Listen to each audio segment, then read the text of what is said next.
SBI रे जदि खाता अच्छी मिल 5,000 टंका प्रति मास स्कीम रे जदि भाग नौचंती एसबीआई पक्षर सूचना दि जाइए small contribution big peace of mind. तो जदि आपण माने अल्प अल्प वर्तमान कंट्रीब्यूट करूचंती योगदान करूचंती परवर्ती समय आपन को सेटा गोटे भत्ता भाव में मिल पेंशन भाव में जहाँफल आप 60 वर्ष पर बिना आराम से बंची पारे। ठीक अच्छे स्कीम नाम रोच अटल पेंशन योजना।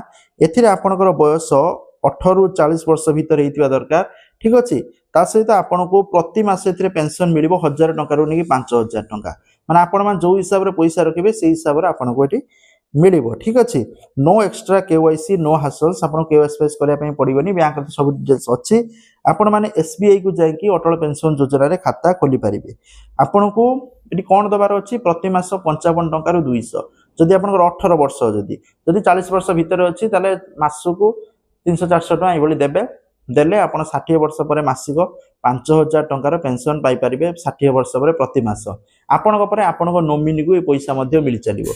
तो ये इनफॉरमेशन जो मैंने चाहूँगी अटल पेंशन योजना रे भाग नेबाई आपण मैंने पोस्ट ऑफिस रे जाई अकाउंट खोली पारे। जो मान एसबीआई रे ऑलरेडी खाता अच्छी जो खाता अच्छी से जाए खोलले आपन को एक्स्ट्रा केवाईसी करने पड़ोनी बस अटल पेंशन योजना फॉर्म फिलअप करदे आपण मैंने योगदान होगा ऑटोमेटिक बैंक खाता मासिक मास कटिज बा 60 वर्ष पर आपको पेंशन मिल। ये इनफॉरमेशन बहुत गुरुत्वपूर्ण कारण स्वामी पर ये जो पेंशन आसी स्त्री की मिल चलो स्त्री पर आपड़ जहाँ नोमिनी रखिथे आपड़ जी पैसा डिपोजिट करते सब पैसा से नोमिनी की मिल तेणु पैसार कौन चिंता ना आपण मैंने आखि बुझी इन्वेस्टमेंट करेंगे जेहेतु गवर्नमेंट स्कीम। तो आपड़ जदि एसबीआई अकाउंट अच्छी जा विजिट करूँ खोलतु ना पोस्ट ऑफिस खोली पारे। थैंक यू जय जगन्नाथ।